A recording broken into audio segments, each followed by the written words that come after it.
Welcome to the Ad Nauseam podcast, where classical gourmands everywhere can finally get their fill. Join us for a delectable discussion of Greco-Roman civilization stretching from the Minoans and Mycenaeans through the Renaissance and right down to the present. And now, ladies and gentlemen, here are your hosts, Dr. David Noe and Dr. Jeff Winkle.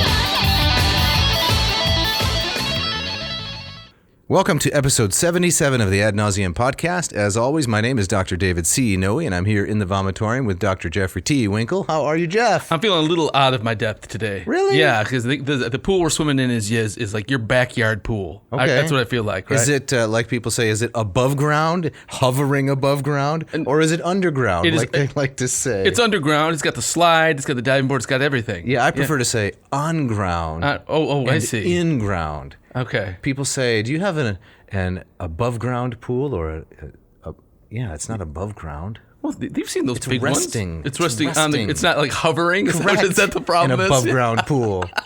Yes. So anyway, it's an in-ground pool. Are you okay with that? In-ground pool. In-ground pool. In-ground pool. Yes. Okay. So that's the metaphor I'm using. Got it. You hang out by this. You tan. You swim. But I've never really been here. Do I have one of those little foam things to hold my cold drink? Oh, without a doubt. Okay. Without a doubt. Right. So yeah, you're seeing it. You're a man of of many hats. It's right? true, but once you get past 1,200 or so, right. I get a little bit lost. Okay, so, all right. Yeah. It's like me with pop culture, all your references of synchronicity and Sting and so forth. I know what's going on there. Exactly. Well, we like to learn from each other. Okay, so that's what we're doing today. And what are we doing today? Well, we're talking about Erika Rummel, right, and Erasmus as a translator of the classics. This would be Erasmus of Rotterdam? Yes. Are there other Erasmi? I think there are. Yeah? Yes. He's the most famous one. Right. Now, I was reading that he spent a lot of his early life in Gouda. Yes. And I thought you'd have a field day with that. I would. Yeah, in pun-wise, perhaps. It doesn't get any Gouda than this. Exactly. That's all I wanted. That's all I need. Yes. So we got a shout out, don't we? And this is a friend of yours from way down south in Texas. Yes. He's bounced around. He's originally from the Chicago area. Okay. But currently living in Waco, Texas. This is a good friend of mine, Eric Kaufman. Eric Kaufman. Yeah, we were actually roommates way back in the day. In graduate school? No, in undergrad, actually. Oh, he is a Calvin graduate. He is. Yep. Okay.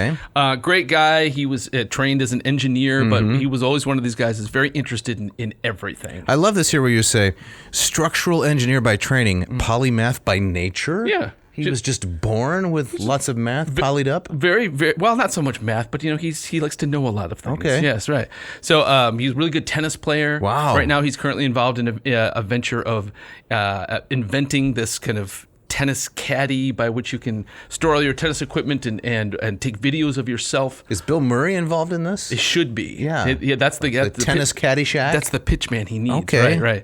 So his mind is always working on the next thing. That's wonderful. I like those kinds of guys. And I think he was one of the first purchasers of a T-shirt. He got an AN T-shirt. He did. Yep. All He right. got the one with Heracles on it. He yes. sent me a picture of it. Yeah, so. the Quai Nocent Docent. Yes, that's the one. It's an Erasmian quote. You like that tie-in? Oh, man. What doesn't kill you makes you stronger? Quai Nocent Docent. Didn't even realize that. What about his wife? His wife, Alicia, is a brilliant woman. She teaches at Baylor University. She teaches history there. She's an expert on mainline Protestantism in America. Fascinating. Written a couple of books, and so they are. Wow. They're sweating it out down there in wacky Waco. Yeah, that's right. And they got two shout-outs here, Eric and Alicia Kaufman. Yeah. Yep. Thank you so much for listening. We really appreciate your patronage, the T-shirt buying, and especially being a friend to Jeff all these years. I know, that's got to be a hard road to hoe. Not easy.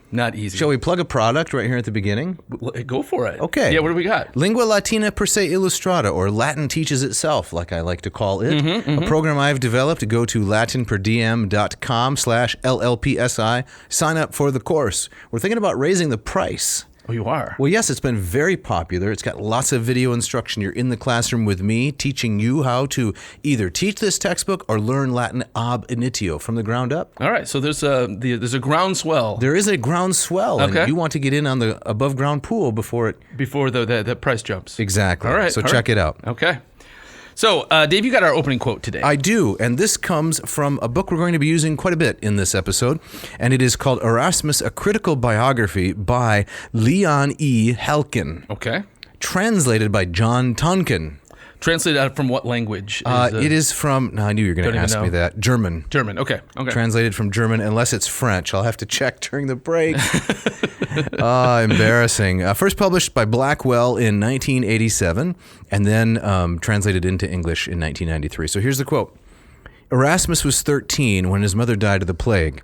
When the epidemic reached the students, the school was closed. Erasmus returned to his father, who died in turn, struck down by the same disease. Now an orphan, Erasmus was obliged, all too early, to exchange the innocence of childhood for the harsh realities of the adult world. He took pains to keep in touch with his elders, but too many memories linked him to his parents for him not to have been shaken to the deepest roots by his tragic loss. These memories, joyful as well as painful, Erasmus kept secret, for he was one of those who seek rather to forget than to remember their early years. The distressing complexes which illegitimacy, loneliness of heart, and poverty bring with them dwelt in full measure within this helpless adolescent. Ooh, that's a true hard luck story. It is, really. Yeah, this would be, you'd see like in one of those bio backgrounds on an Olympic athlete with the violins in the background. Right. Look how much this person had to overcome. Exactly. Yeah. And that's Erasmus. It's reminiscent a little bit of the quote we read for Virgil. This is from Conte, right? His life was dedicated to almost unremitting toil over poetry. Yeah. So we know very little about Virgil. Now, we have a lot of information about Erasmus in his biography. Right. But similarly, he was never married. He, obviously didn't have children. He was just dedicated to a life of letters. 100%, that was it. And he bounced around a lot. Exactly. Yeah. Yep. Yeah. So born in Rotterdam, so Erasmus Rotterdamus, that's his, his demonym, right? Desiderius, name means lovey, right? Yeah, love. Yeah. That's desired, loved. Lovey. That probably that didn't help in the schoolboy you don't years. Think that no, helped? Yeah. And of course, then ended up dying in Basel, Switzerland, in 1536. He's probably most known for the great controversy that he had with Martin Luther, and we're going to touch on that just a little bit today because it's fascinating. Right. Now, I remember a few years ago you did some traveling throughout. Areas of Europe kind of associated with the Protestant Reformation, right? Did you go to any Erasmus locations? No, I didn't make it to Basel. Okay, you didn't make it. Okay, Geneva, and went to Geneva. That was in 2018. Just before COVID in 2020, got to see Strasbourg and Paris. And of course, Erasmus was in Paris, right? Right. Yeah. I don't think he was ever in Strasbourg. I could be wrong about that, but never been to Basel. So didn't see. I think he's buried there. Didn't see his grave. Yes, that's right. Gotcha. Okay. Yep. Good friends with a man named Froben, a very famous printer in Basel. Not I, but Erasmus was good friends with him. Okay. And a very important individual. Yeah. So Jeff, what are we giving the audience? You like that word, audience? I do. Because the last few episodes, I've stumbled over the viewer, the listener, trying to decide. The audience kind of covers both of those. It catches right? it. Yeah. What are we giving our audience? Well, today we're going to give our audience a quick look at the methods of the most important humanist of the Renaissance. Is he really the most important humanist? Absolutely. Without a doubt? Okay. Who is a contender? Well, I don't know. I mean, sometimes you hear about this divide between there's the Northern Renaissance, that's and right, the Italian Renaissance, right. And sometimes they're treated as kind of different categories. But you would say across the board. Across the board. Okay. And now he's not important in the way that Lorenzo Valla or Petrarch, the two Italians, because they really got it started. But he was the continuator, the systematizer of the project, and a Northern humanist. Right. So we're going to start off talking about a bit of his biography, his life. Where the Halkin book is going to be our guide, right? And then we're going to move on to talk about this one Erika Rummel. Right. You want to just kind of say something briefly about who is this woman? Well, we're going to get into her biography a little bit too, and maybe if we can get her to actually listen to this episode, maybe we could have her on as a guest at some point. That'd be great. She is a famous Renaissance scholar, and she's written a number of fascinating books. I'm in the process of working through them. I've read two of them, Erasmus as a translator of the classics, the one that we're dealing with today, and then Erasmus as an annotator of the New Testament, his Annotationes in Novum Testamentum. But she's written a lot of other things. She's written some popular novels too, exactly, right? Yes. I haven't read those. Prolific. Prolific scholar, a very important scholar with an interesting biography. So it's kind of a twofer, with Erika and Erasmus. Yes. All right. Sounds great. And I guess part of my motivation, if I can just say, is that I admire scholars like Dr. Rummel, who works for a long time in one field and becomes distinguished, but also has other kinds of interests like novel writing. Yeah. I'm totally with you there. And I think she's one of those many unsung heroes in academia who actually contribute something of lasting value. Yeah. And this book, Erasmus as a Translator of the Classics, you could read this 300 years from now and still learn a lot. Yeah. It's not going to just pass from the stage. There's nothing trendy about it. Very cool. No, I respect that too. Although I think that when an actor or an athlete tries to cut an album, that doesn't work. It works here in her milieu. Yes. But here's an example. Okay. So we were playing a game with a group of friends a few weeks ago, and this fishbowl game, fishbowl. You put everything in, you draw things out, and you got to guess and so forth. Yeah. So the category was American president. That was one of the categories. Okay. So one individual threw into the mix Kanye West. On the theory that he's a future American president. Sadly, that might be correct. So isn't that the kind of crossover that you're talking about? I don't like that. I didn't really go for it. No, that's no good. No. But no, we're not talking about that today. We're talking about Erika Rummel and her wonderful work. Exactly. But we're going to start with talking a bit about Erasmus, his life, his background. You want to take us into that? Yeah, so we're going to use this book by Leon Halkin, right? And it's The Incredible Halkin. And we're looking in the appendix, which has this wonderful chronology. Now, those of you who like to listen to the podcast or watch it, audience members, and then you say, I'd like to read that book that they're talking about. That sounds fascinating. Yes. This one's out of print. What? Yeah, but you can find paperbacks on ABE Books and other places like that. Okay. It's got a great chronology in the back. So he's born in 1469. Right, so this makes him, 3117, makes him 48 years old before the Protestant Reformation begins. Yeah. Which is kind of what he's most well known for in some ways. Right. The old saw, Luther hatched the egg that Erasmus laid. Is that That's old it. saw? That's the old saw. Erasmus laid this egg and Luther hatched it. Yeah. Because Erasmus brought the first critical edition of the New Testament in Greek, and that was in 1516. But they were not all they weren't hunky-dory on everything, right? No. Right. And we'll talk about that a little bit. There's a great quote about how they viewed each other. It also struck me just in terms of his chronology. He was also born kind of roughly 25 years after Gutenberg's printing press. Oh, yes. Which has a massive influence on kind of what happens in terms of literature. That's right. His career is unimaginable without Gutenberg. Right. Would have looked very, very different. So 1469, enters school in a place called Deventer when he was 9 years old, which is not really precocious. That's the typical age that a boy whose parents could afford it would go to school. Right. And start learning Latin. But as we learned, he's an illegitimate child. Yes, that's right. And it's not long after this that his parents both die. Exactly. Yes. So he's an orphan, 1484, enters the monastery, so he was pursuing the life of a monk, gets his initiation into humanism. And this means that he, is starting to study Latin and the classics, thanks to the work of Lorenzo Valla and Petrarch and others who came before, Bracciolini and the Italian famous individuals. So, ordained as a priest in 1492, travels around a little bit, eventually ends up in 1495 at the College of Montaigu in Paris, and he pursues courses at the Sorbonne. Okay, all right. You like how I said that? Sorbonne. Yeah, very nice. Sorbonne, as I used to pronounce Sorbonne, yeah. Who is Sorbonne? What happened to her? You ever been to the Sorbonne? I've never been to Paris. No. I would like to go there someday. Have I been? You just said you were. I thought the audience would remember that. Yeah. Okay. Did you go to the Sorbonne when you were there? I walked around the Sorbonne. Okay. What'd you think? In my own readings of Erasmus is that letters of his survive where he complains a lot about his teachers.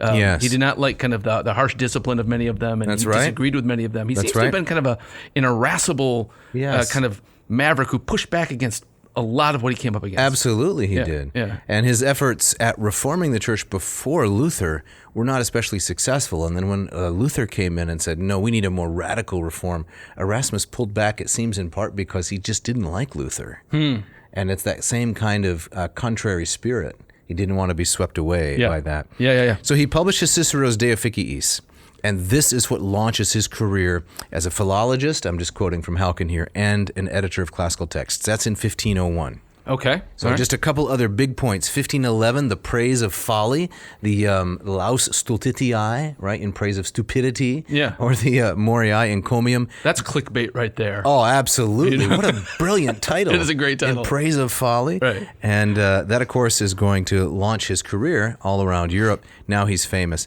The next big date, 1516, he publishes the New Testament in Greek and Latin. And, of course, a year later with Luther's works, and then he dies in 1536. Can we pause? I don't know how off track this would take us, but I wondered if you could comment on.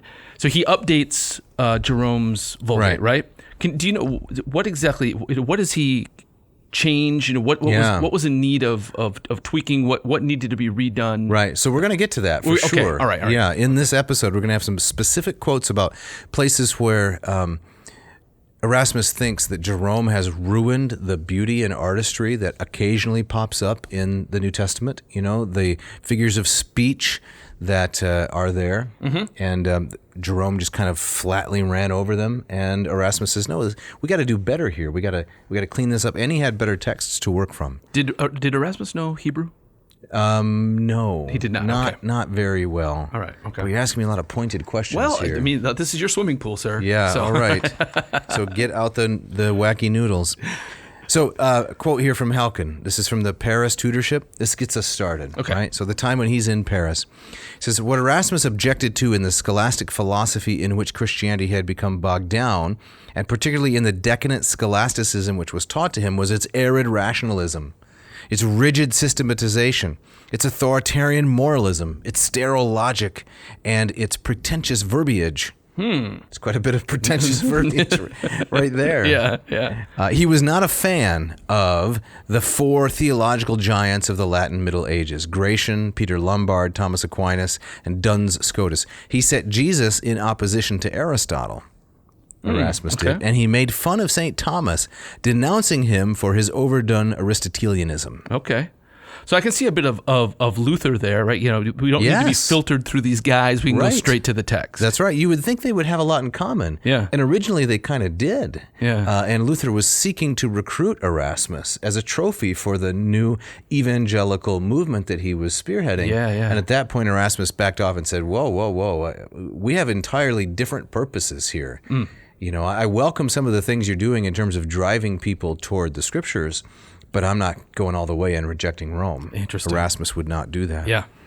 So he, Erasmus, is quoting again from Halkin, preferred the pagan Socrates to the Christian Scotus. For Socrates was, he said, quote, the most saintly of the philosophers who brought philosophy down from heaven to earth. Holy Socrates, pray for us. One of the guests declared or dared to say in Erasmus's colloquy, the religious banquet. Now that had to have been a bit of a hand grenade, right? You're right. He is sticking his finger in the eyes of scholasticism. Right. So in my broad understanding of one of the major differences between, say, the Italian Renaissance and the Northern Renaissance, which at least geographically we would associate Erasmus, is that the Italian Renaissance was much more rooted in a kind of slouching towards a secular humanism, and the Northern Renaissance was much more kind of Bible focused, but Bible focused through the eyes, through the pen of these scholiasts. Right. And so I think that makes Erasmus's take, his pushing back, all that much more pointed. And I think that in some ways he would, if he had done this, if he had been an Italian, right, that these kinds of ideas may have been more at home, or maybe, or would have just brought him into direct conflict with the Pope. I don't know. This is a long way of me saying is that Erasmus strikes me as a guy who he never really found a home. Right. He bounces that's around. That's absolutely true. Yeah. Okay. All right. Absolutely true. He never left the Roman Church, and but he got criticized from both sides. The Lutherans said, "Come on, Erasmus, you were saying all these things before 1517, and you greeted Luther's early efforts. Why don't you just go all the way and renounce the Roman bishop?" So he's criticized from the Lutherans. Exactly. Yeah. He was heavily criticized by Roman Catholics as well, who said, why don't you denounce Luther in stronger terms? And he would say, look, I've already denounced him. Isn't that good enough? Yeah. But he was so sly and clever. He would not allow anyone to push him in a direction he didn't want to go. Right. And he had no time for papal infallibility. So, That's right. So he had his own issues with the Catholic tradition as well. Yes, he did. Yeah. Yep. All right, what's next? And that is his time in Italy. So this bears directly on what you were just saying a moment ago about the difference between the Northern and the Southern Renaissance. Maybe you can read some of this quote here from Halkin, the first paragraph here in chapter 8. Like all Northern humanists, Erasmus was drawn towards Italy. In England, he had discovered Florentine Platonism and developed a taste for good literature. The English humanists had shown him their source, Italy. In the 16th century, Italy was still, and was to remain for a long time, a mosaic of states and the combat zone for international greed. For Erasmus, it was at one and the same time the fatherland of ancient literature, the heart of the Roman Church, and the home of the new humanist movement. He was fully aware of this triple inheritance of pagan Rome, Christian Rome, and the Italian Renaissance. It was the land of Cicero and of St. Ambrose, of Valla and Pico della Mirandola. It was also the land of Bramante, of Botticelli, and of Raphael, but Erasmus never referred to them, though he called Petrarch the Prince of the New Eloquence. Okay, all right. So now we've got it sketched out there, don't we? Those three levels that you and I have often witnessed, right, in our travels in Italy. Mm-hmm. So when people say to me, you probably had this experience, should I go to Greece first or should I go to Italy? I typically say, well, if you go to Greece, you've got, I would say, the most beautiful place I've ever visited by far. So the natural beauty of Greece, I think, surpasses that of Italy. I would agree with that. But you really only have two cultures there, right? You've got the ancient culture, which is, of course, fantastic, and you have contemporary culture. But Greece, because of the Ottoman occupation, missed the Renaissance. Right, exactly. In Italy, we've got, 4 levels? Yeah. You've got antique, medieval, Renaissance, and contemporary. Right. So comparing a walkthrough of modern Athens and modern Rome are completely, radically different experiences. That's right. Because it's just the levels of layers of time and culture. Right. Yep. So he was drawn to Italy. He spent time in Italy. He became a good friend of Manutius, a Venetian, a fellow from Venice who was a famous editor of classical texts and a printer. Mm-hmm. And so Erasmus was drawn down there, spent some time there, and eventually moved back north. Good to have connections with a printer. Oh, yeah. Right? And 2 different stints in England, as we'll see in time. Now, is he lecturing? Is he teaching? I mean, how is he making a living? Is it from his writings? Or? Right. Well, this is a common thread, a constant thread, I should say, in the whole biography of Erasmus, is that he never had the resources and the funds that he needed. This must have been enormously frustrating for someone of his talent. Yeah. So the Prince of Humanists, the most important scholar of his generation, maybe of the 200 years preceding or after, just really significant. And he's always scraping by. I mean, I have to think that if he was maybe a slightly more easygoing guy, he could have found a professorship somewhere and could have settled in and done his thing, but that's not who he was. No, he did get patrons. He was patronized by Henry VIII, the guy with the giant turkey legs. Yeah, of course. He carried him in both hands everywhere he went. I think so. When he wasn't beheading wives. Right. Yeah. But he just... Erasmus just had a lot of trouble with poverty. It's not uncommon at the time, of course. The standards of wealth today are so enormous compared to what they had in the past. Very true. Yep. So then, Jeff, we move on from there to the success of Praise of Folly. Okay. This is what puts him on the map. And so this work comes out, and as Halkin says, the Praise of Folly had vigorously expounded what the crying abuses of the church owed to the decadence of the papacy and the negligence of the episcopate. Within the faculties of theology, nevertheless, it was not so much the praise of folly as the addition of the New Testament which caused a scandal. So that was in 1516. Okay. Right, when Erasmus came out with the first critical edition, really, of the Greek New Testament, the Novum Instrumentum. Okay. And there were a lot of individuals who were competing to be this guy. There were a number of French scholars, Guillaume Boudet and Jacques Lefebvre de Teple. I can't pronounce French to save my life. But Erasmus was the first really to get to the mark in 1516. Okay, so he wins this race. All right. That's right. So now he presents to scholars all across Europe the opportunity to compare the Greek text with Jerome's Latin edition and to find mistakes. And also, Erasmus gives a new translation in Latin of the New Testament. Okay. This is groundbreaking. Yes. This is the egg, you might say, which Erasmus laid and Luther hatched. Okay. At least according to the old rendition. Right. So, now he's famous as a philologist. That's right. Was that more of a focus going on in the north than in Italy? No, I don't think so. I just think that in the south, in central and northern Italy, the stakes were a lot higher for engaging in these kinds of activities, especially after 1517. Oh yeah, right. Because if it's true that the humanism and reform go together, and this is a really complicated subject.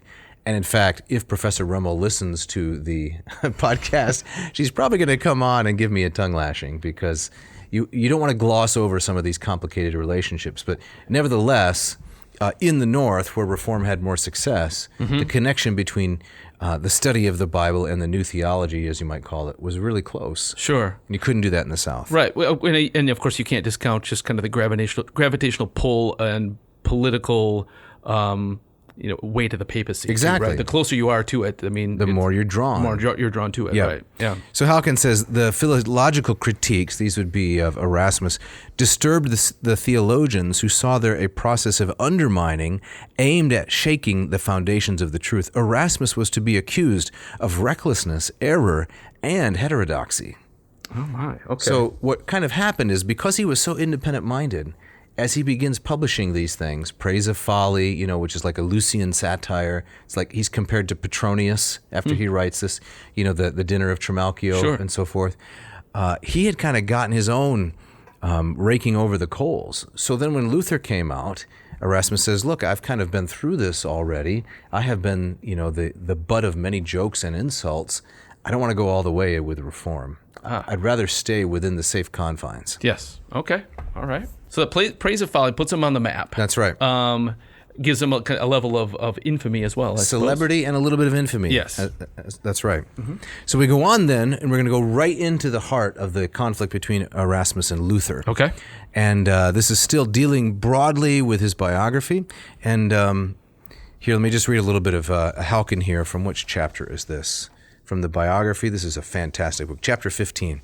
The relations between Luther and Erasmus, after they had become bogged down in polemic, were in the strictest antipathy, according to the classical schema of the incompatibility of character. They just didn't like each other. They didn't like each other. They had by nature, right, kind of like your friend Eric Kaufman, by nature a polymath, right? Yeah. They had incompatible characters or temperaments by nature. So they ultimately could not get along. Wow. Imagine if we got those guys on a podcast. Oh, that'd be fireworks. That'd be great. Yes. Yeah. Have you seen the Lutheran insult generator online? No, but I I've can imagine. mentioned this to you before, right? You haven't taken a look at it. Yeah, you go to the website and you just press a button to hit me again, and it will randomly generate one of Luther's many insults. Maybe Michigan could put that link. Yeah, that would be good if we can find that. So it continues here. Luther declared that Erasmus was lacking in piety, and even in sincerity. He called him Dr. Amphibolus. Dr. Amphibolus. Yes, like he's a frog. He lives on land in his above ground pool. Yes. He lives in water in the underground pool. Erasmus has it both ways. Dr. Amphibolus. Oh man, that sounds like a Marvel villain. You think so? Dr. Amphibolus. That's good. Speaking of Marvel villains, did you see not the ultimate Superman, but the penultimate Superman with Jake Gelatinous? What's his name? Jake Gelatinous? Isn't he Spider-Man? No, Jake Gyllenhaal. Is that Gyllenhaal? Right. Okay. I confuse him with Tobey Maguire. Easily done. Yes, yeah. Anyway, he was Superman? No, that's DC. Okay. No, Jake Gelatinous was in the penultimate. He was in the penultimate Spider-Man playing Mysterio.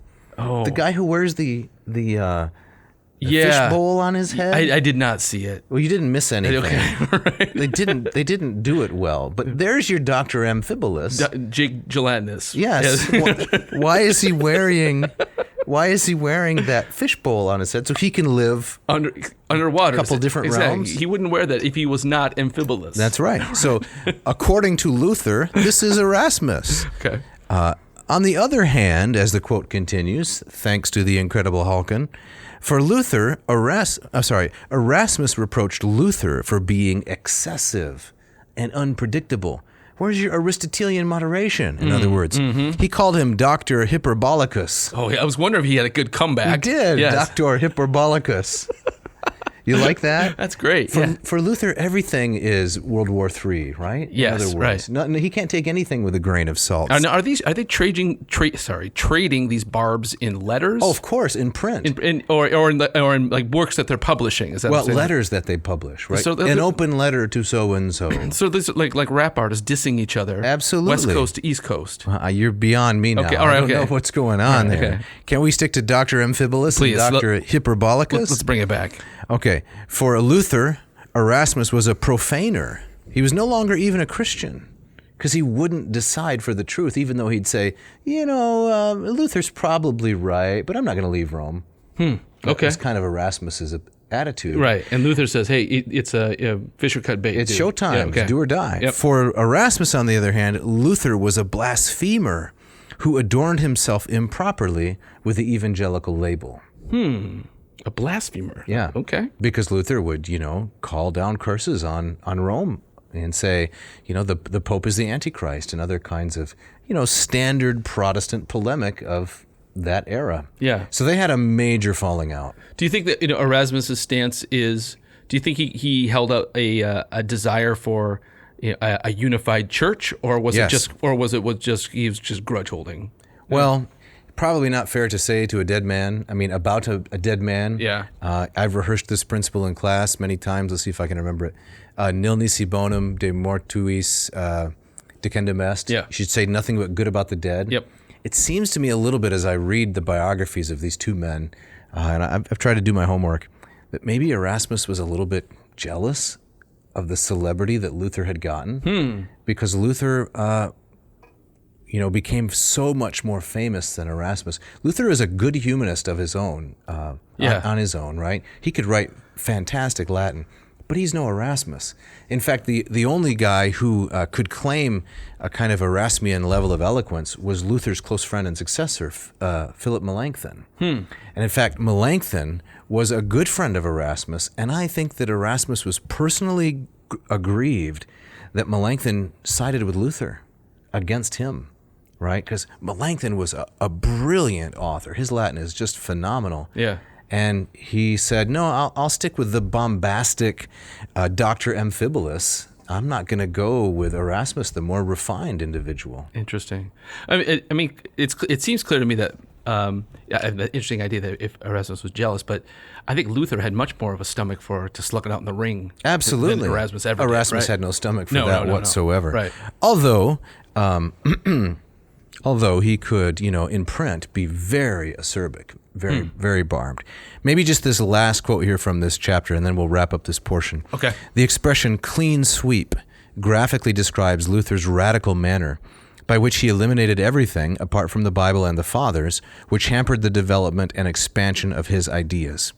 Now that's controversial, right? I don't think Dr. Rummel necessarily would agree with that. And as I read other scholars of this time period, Luther's not quite as radical as maybe the biographer presents him here. Okay. But it's for the sake of showing off the superpowers of Dr. Amphibolus. Yes. In denying the supreme authority of the visible head of the invisible church, the Pope, Luther harshly contradicted the ecclesiology inherited from the Gregorian reform, so going all the way back into the medieval period. Okay, all right. So that's it in terms of where we stand with a quick sketch of Erasmus' biography. Great.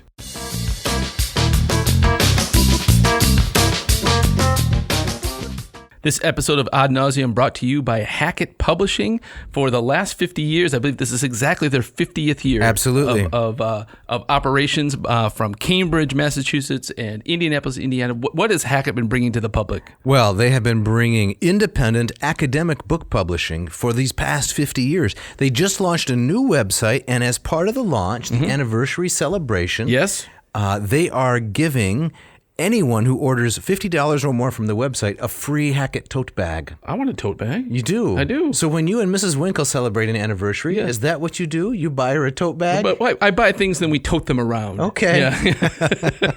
They have a broad range of new classical studies titles coming out. The Essential Greek Historians by Stanley Burstein.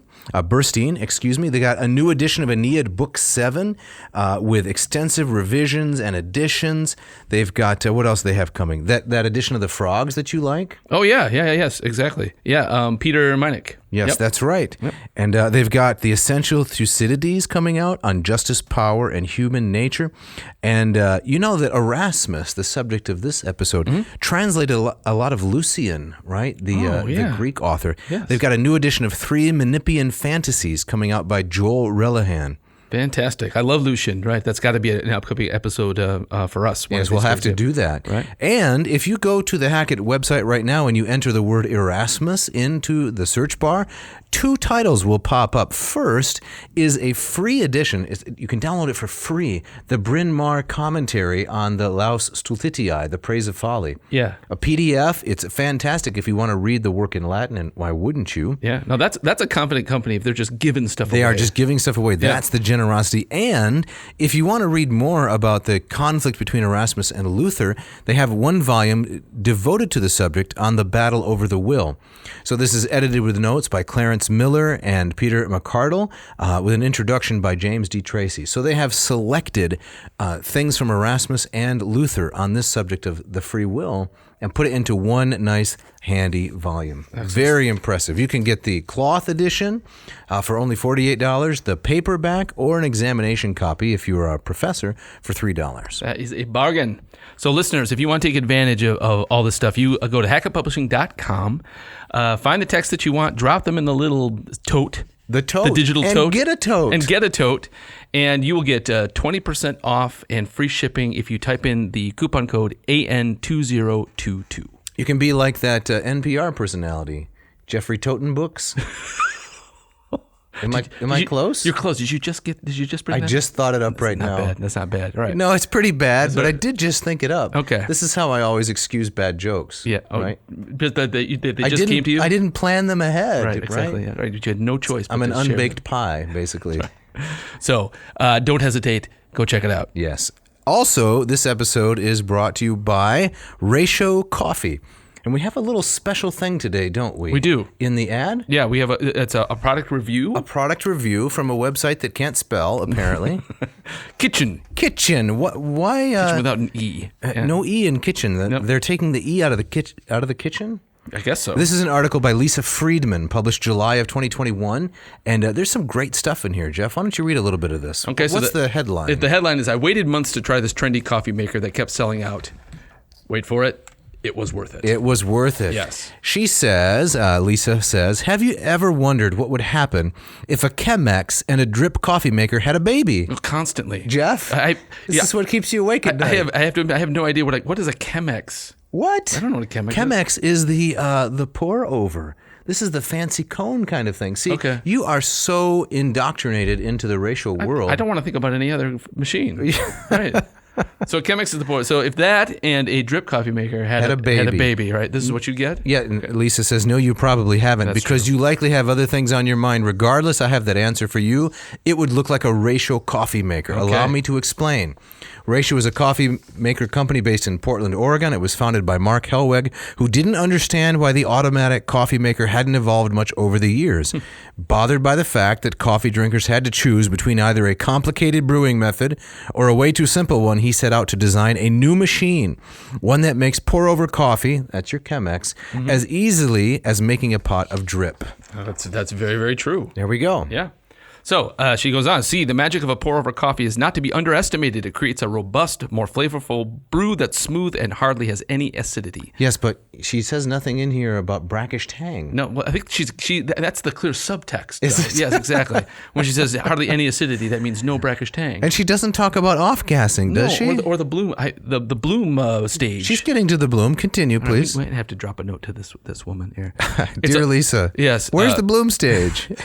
So it's a longer longer brewing process compared to drip coffee, so there's more intricate flavor extraction. I like the sound of that. I do, yes. But it also requires hands-on time. You have to stand there and, here we go, and Okay. bloom the coffee and carefully pour the water around the ground. See, I don't know. Can bloom be a transitive verb? To bloom? Bloom the coffee? I don't think so. No, she's verbing here. I do some gardening. Do you do some gardening? Garmenting? You do some garmenting, I can see, yes. thankfully. My wife likes to do a lot of gardening. Okay, so Yes. does the lovely Mrs. Winkle ever say to you, I'm going to bloom my roses today? She's never said anything. That's like not that. a transitive verb. That's right. No. Anyway. I think she's snapping and bebopping. Okay, Here is what she's keep doing. going. All right. So she says, no stepping away to blow dry your hair like you could with a drip coffee maker. She says the ratio is an automatic coffee maker that makes pour over. It blooms. There she goes again. Here we go. Yeah. Transitive verb. It blooms the ground and does a careful pour and everything. Oh, and it's freaking gorgeous. Okay. I wanted one. The only problem was that lots of other people did too. The machine was constantly selling out and it took months to finally get my hands on one. After patiently waiting, I've been using a ratio 8 for weeks now. That's your machine? That's mine. The 8 is the, I don't like what she says here. The priciest model, let's euphemize that. The 8 is the less attainable model. Okay. And there's also a smaller ratio 6. That's the one that you have, I do, right? yes, Which yes. has a slightly different look to it. Yes. Oh. So if listeners or audience, if you don't take our word for it, take it from Lisa here. Lisa Friedman. Yep. She tells you. She's all over it. She loves it. We love it. Okay. Great stuff. So if you want to get one of these great coffee machines, which are now available, Jeff, what does the audience member need to do? They need to go to ratiocoffee.com and you can get the offers both for the 8 and also for the 6. That's right. And if you type in the coupon code ANCO. Drop it in your Hackett tote bag. Yep. How much do they get off? They get 15% off. 15. Yes. So check it out. Take our word for it. Take Lisa's word for it. Do it today.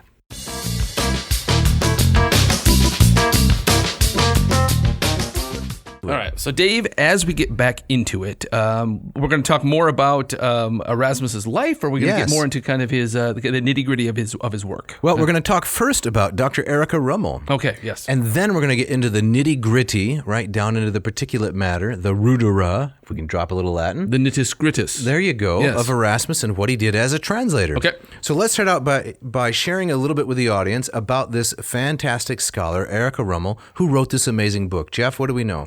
All right, so this comes from erikarummel.com. Sounds like an authoritative source. I would say so. And she writes, she says, well, I thought a doctorate in classics would be a great help in talking about pursuing what her interest. Right. So I enrolled at the University of Toronto and I wrote my thesis on Greek philosophy to the background music of 2 crying, toy-throwing, dinner and love-demanding kids. Whoa. Man. That's like you, except you got 3. I got 3, but I didn't have them while I was writing my dissertation. No. It makes me, I feel embarrassed for complaining as I did back then. I had nothing going on. We all have a lot to be embarrassed about. I have a photo Mrs. Noe took where I'm trying to finish my dissertation. Yeah. And one child sitting on one knee, and I'm holding the baby in the other knee.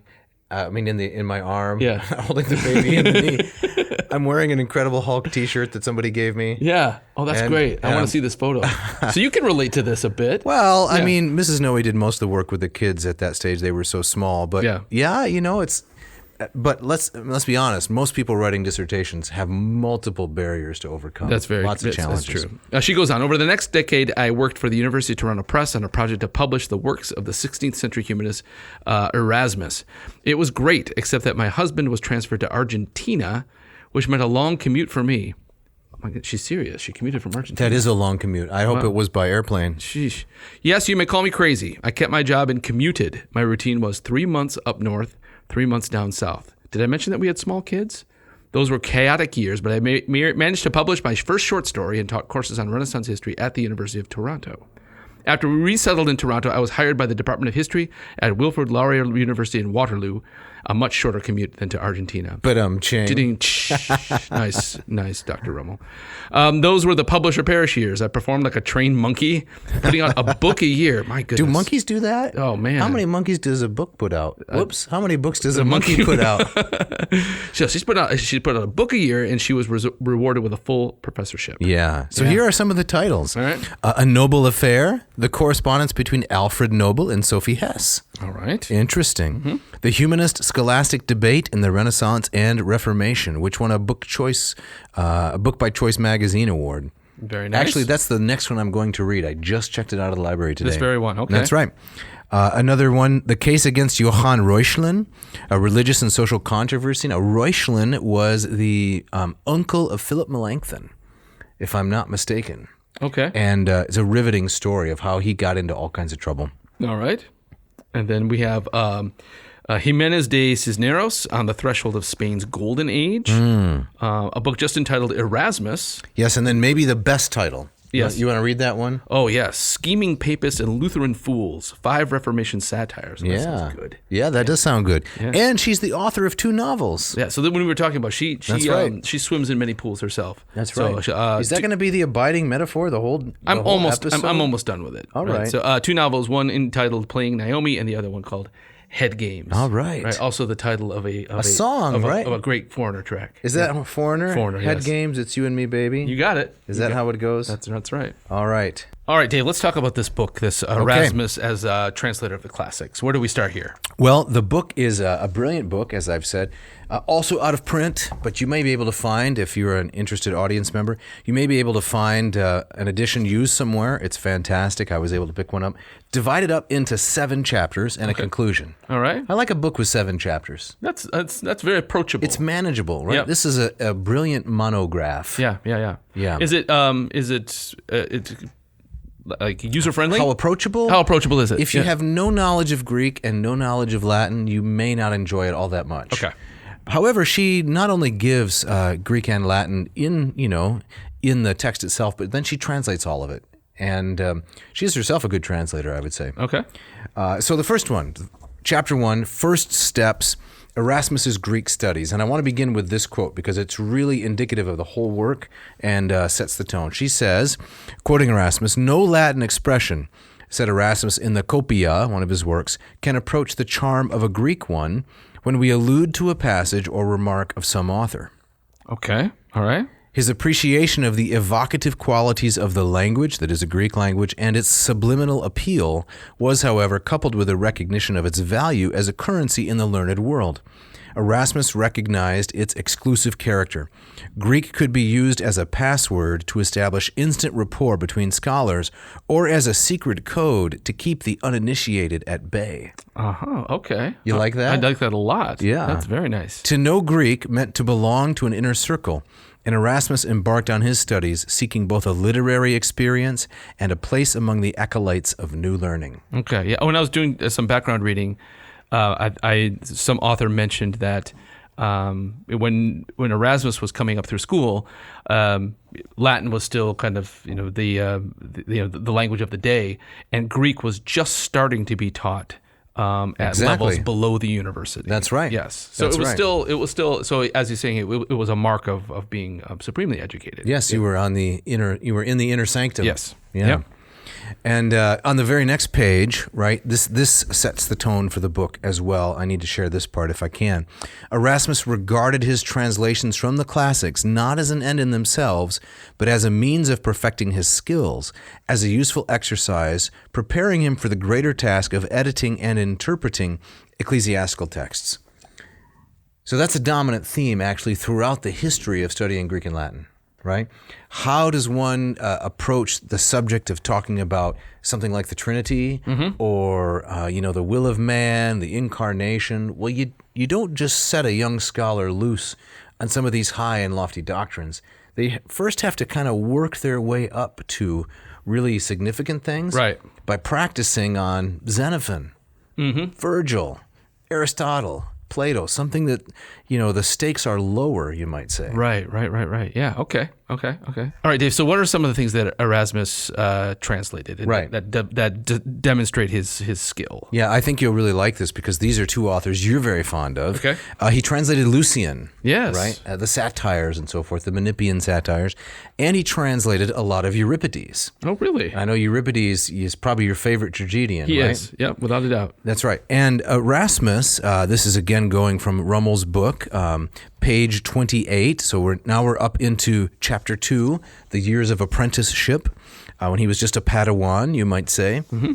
Got to work a little bit of pop culture in there, and nobody will listen. Nice. Yes. Erasmus was acquainted with the works of at least 2 of the advocates of liberal translation, Lorenzo Valla and Leonardo Bruni.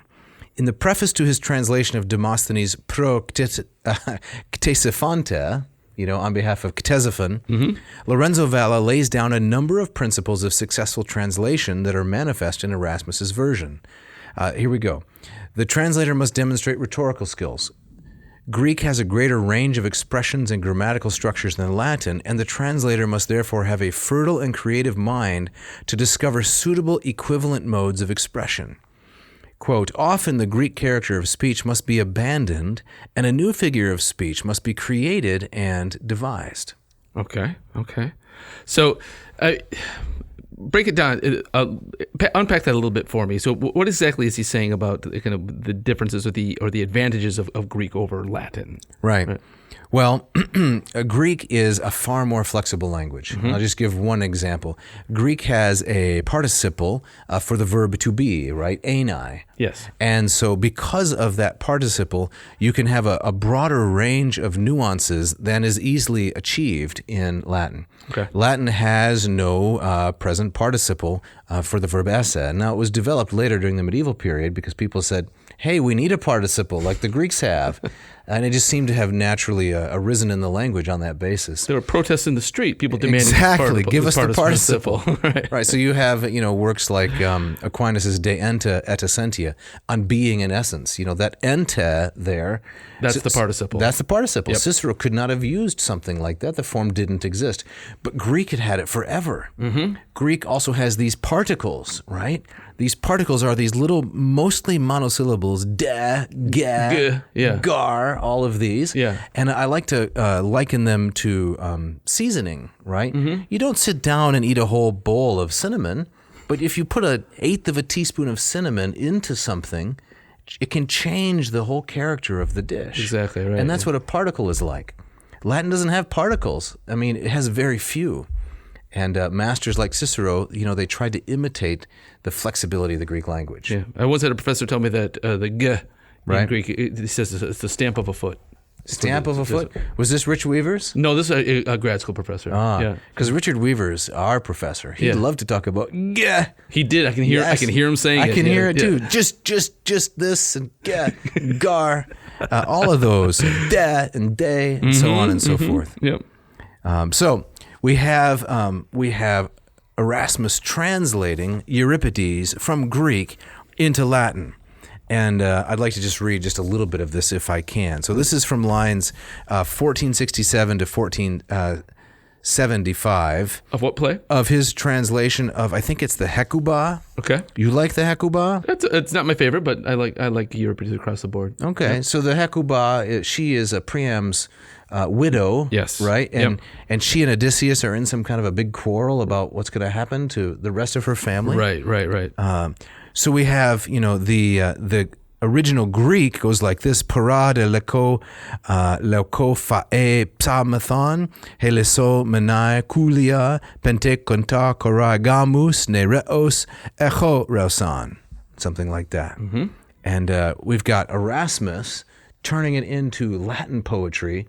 Which, I mean, let's give him some props right there, right? Yeah. That's a pretty amazing thing to be able to do. That's huge, yep. Dende paraequer condiguli leveque perspatium sabuli, aequore osata turba sene, nexus auroribus edecies, quinque agitatque rotatque coros, orbibus enumeris, molliculo pede replicatis connubium levibus concelebrans coreis. Very nice. Very nice, yeah. And then we got the English. Then by the sea, by the smooth expanse of glistening sand, the numerous children born to the old man of the sea, a band of 10 times 5 sisters, dances and twirls in countless circles, entwining their supple legs, celebrating the wedding with light-hearted dance. Right. I like that English translation. Yeah, that is good. That's right. Dr. Rummel. She did a nice job there. Very nice. But the corresponding lines of Euripides, in some sense, Erasmus has taken quite a few liberties at this stage in his career as a translator. Okay. So we have the English of the Euripides, then along the glistening sand, forming a circle, the 50 daughters of Nereus danced the wedding dance. It's quite simple by comparison to what Erasmus gives us in Latin. Okay. Now, did Erasmus ever translate anything into his native Dutch? Well, it struck me one of the differences between him and Luther translating things into German. That's a good point. But he seems to be mostly translating into Latin. Yeah, so Erasmus was an educated man and therefore didn't deal with a vulgar tongue. Ah, okay. Is that what's going on? Okay. All right. I don't know. All right. All right, where do we go from here? We skip ahead to this competition. You were talking about rap battle before? Yes, is this one of them? We skip ahead to this competition between Sir Thomas More, the man for all seasons, and Erasmus over the translation of Lucian. Now, these guys were good friends. They right? were very good friends. Yes. Exchanged a lot of letters. And, Thomas More, the famous English humanist, right, who ran afoul of Henry VIII when Henry wanted to... adopt reform, and Thomas More said, no, you can't do that. So this is chapter 3, and here's some really interesting material about how Erasmus approached his work as a translator. As in all of Erasmus's translations, this is page 60, we find a good number of free versions, many chosen for idiomatic reasons. For example, we have this Greek word, aparosi, literally they are at an impasse. Erasmus translates as high-rent, they are stuck. So to be at a loss, how are you going to get that across in Latin? He chooses this haireo, to be stuck in a place. Yeah. It's a brilliant rendition, I would say. Yeah. All right, Dave, now you're going to tell us about some time that Erasmus spent in Cambridge. That's correct. And translating some Plutarch. Yes. So this was his second visit to England. He was invited there by Henry VIII before all the trouble broke out. And Professor Rummel shares with us some interesting insight into how Erasmus approached his work as a translator. Okay. How he's imitating Cicero, in fact. All right. The Ciceronian device, this is page 76, of using two synonymous expressions for one single Greek phrase, which we have already encountered in earlier translations, is also represented in this piece of work. The piece of work here is how Erasmus took Plutarch's Moralia, a collection of stories about how to behave. He brought that into Latin from Greek. 3 examples of this practice will illustrate the point. So we have se armant ac muniunt. They arm and fortify themselves. This is his translation of haplizontes hautus, arming themselves. So you've got one Greek participle, haplizontes, right? And haplizontes, and that's the verb haplizo, to take up arms, like The hoplite. Like hoplite, exactly. So Erasmus says, how can I get this haplizontes hautus, arming themselves? How can I represent that accurately in Latin? Well, a common trick is to take one Greek word and represent it with 2 English words or Latin words. Something that Cicero did. Yes, okay. Cicero did this in his translations all the time. Okay. So he says, I'll say armant ac muniunt. And you have to do that because if the word in the source language is rich and has nuances that no one word in the target language will capture, you have to just kind of spread it around a little bit. You got to unpack it. Exactly. Yep. All right. Another example, we have excitat et movet. He shakes up and moves. So this is Erasmus's translation of the one Greek verb kine. He moves. The verb kineo, like kinetic energy. He sets in motion. Yeah. So how are you going to get that across from Greek? Because it's a pretty rich, pregnant verb. How are you going to get that across into Latin? Well, we'll just represent it with 2 different words. Gotcha. Okay. So this is all from Plutarch. Yes. All right. Yep. So when he's taking Plutarch from Greek into Latin, now we come to chapter 5. Chapter 5. All right. What's going on in chapter 5? Well, chapter 5, as you can see from the title. Yes. Philology, the handmaiden of theology, the translation and annotation of the New Testament. Exactly. This is the thing that got him into some hot water. Definitely. Right. Now, Professor Rummel, she may be cheating a little bit here because, yes, okay. I know, she says here at the beginning of the chapter, our study of Erasmus's translations has been limited to the classics.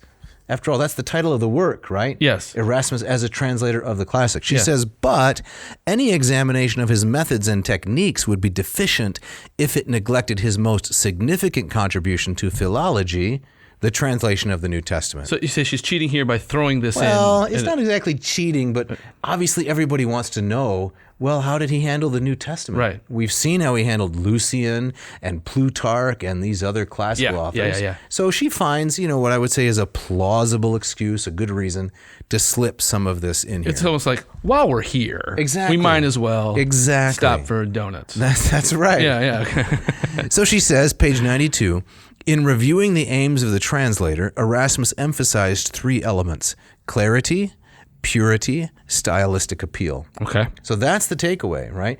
From the whole book, you might say, what did Erasmus think was most important in a translator? Clarity, purity, so don't introduce any foreign elements, and the style has to be appealing. Yeah. Right? Okay. All right. So now is this where he's updating Jerome? And, Precisely. Okay. This is where he's criticizing the Vulgate, right? And this is what gets him into the hot water, right? He's an advocate of error, maybe. Some of his more conservative, or what you could even call reactionary opponents, they would say, you are undermining altogether the basis of the authority of the Christian faith. Right. Now, he didn't accept that, but we have this great quote from Rummel.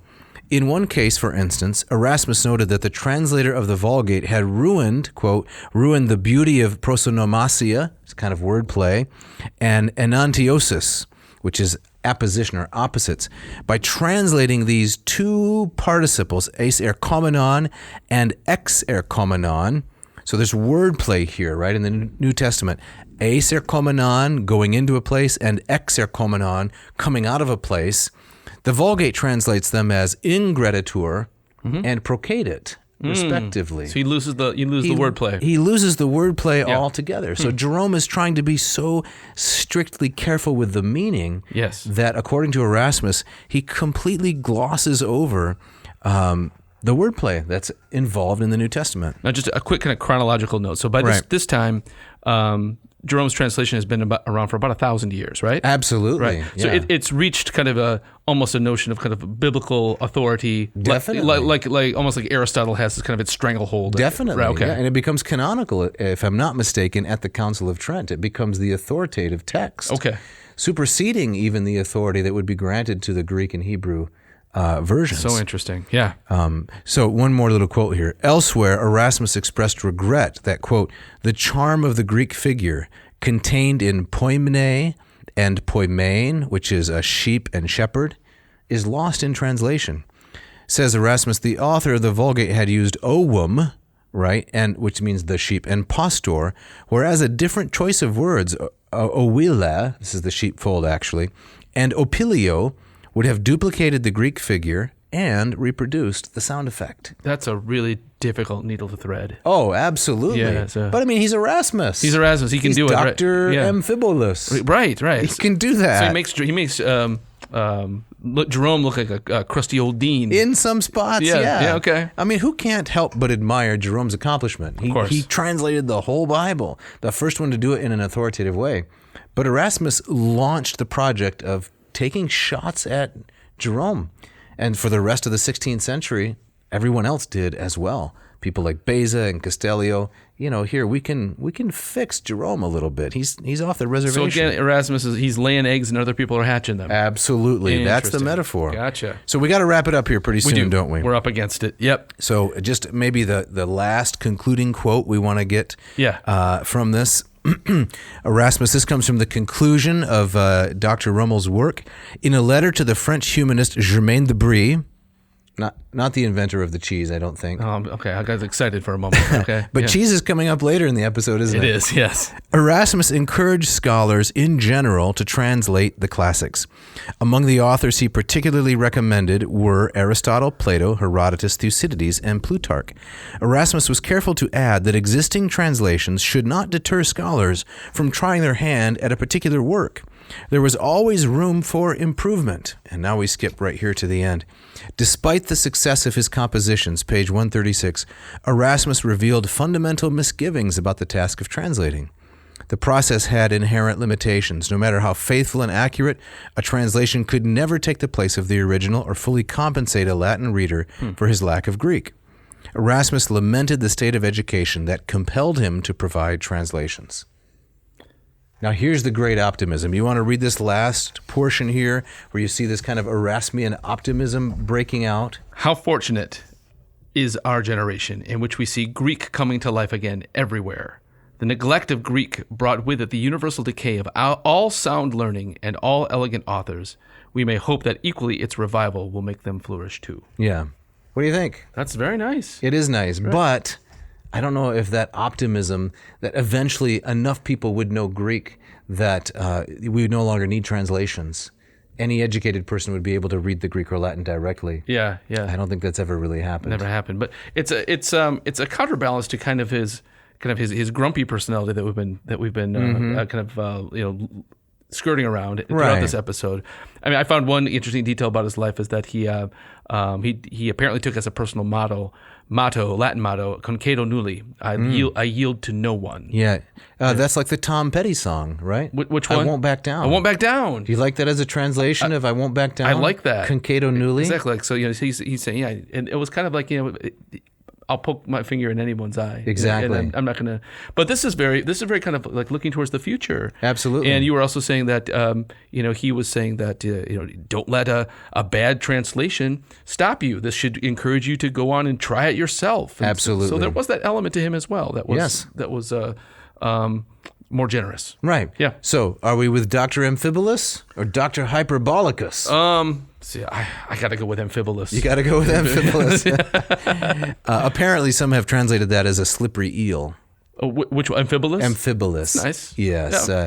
My daughter, for some reason, is fascinated with Erasmus. Really? Yes. My 10-year-old daughter. Oh, wow. She likes to read stories about Erasmus and so forth. Yeah. And she said, is it true, Dad, that Erasmus was a slippery eel? So, I'm still working on that. I'm still working through that? Yeah. Still trying to figure that out. All right. Well, we got to get out of here. But before we do, Dave, tell us a little bit about the Moss method, would you? Yes, I'd love to. So if you're thinking, that Erasmus, he knew some Greek. I should learn some Greek so I can read these things too. That's a good thought. You should focus on that, I would say. Go to mossmethod.com. A rolling moss gathers much Greek, I like to say. And check out the program I've developed to take you from neophyte to erudite. Thank you very much, Dr. Winkle. For $299, you will get my 40 lessons, those are video lessons, 25 hours of Greek instruction. You get 40 assignments, 6 quizzes, 2 exams. There's really no reason not to know Greek after you launch into it this way. And there's some free stuff on the website as well, tons right? of free stuff. Okay. Lots and lots of Greek lessons I've thrown. You're like up there. Hackett, just giving it away. Well, I'm no Hackett, let's say. All right. I'm doing what I can. All right. Thanks to Hackett, I can continue to do it. Excellent. All right.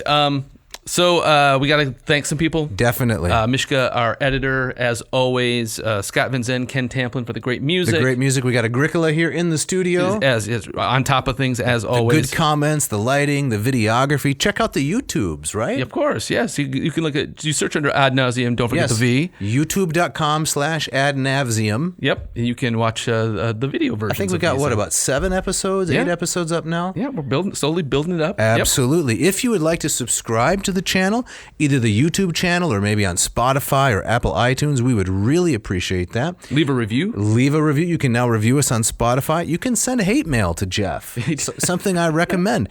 Send it to jeff@adnauseam.com. Don't forget the V. And if you want to talk about above ground pools with Dave, just jot a note to dave@adnauseam.com. Come on in. The V. Yes. The water's fine. That's right. So what do we have for next week, Jeff? I'm not sure exactly. We were kind of bouncing around a couple of ideas. Yes, we were. Where are we leaning for next week? Well, we're going to have to see, I guess. It's going to be TBD. Okay. Right? To be determined. It can't be TBA. Because if it was D, we would A, right? Exactly. Right. Okay. Yeah. Right. Yeah. So we're bouncing around some ideas. Right. They're both exciting. We just got to land on one. That's right. Yep. Got to come to rest.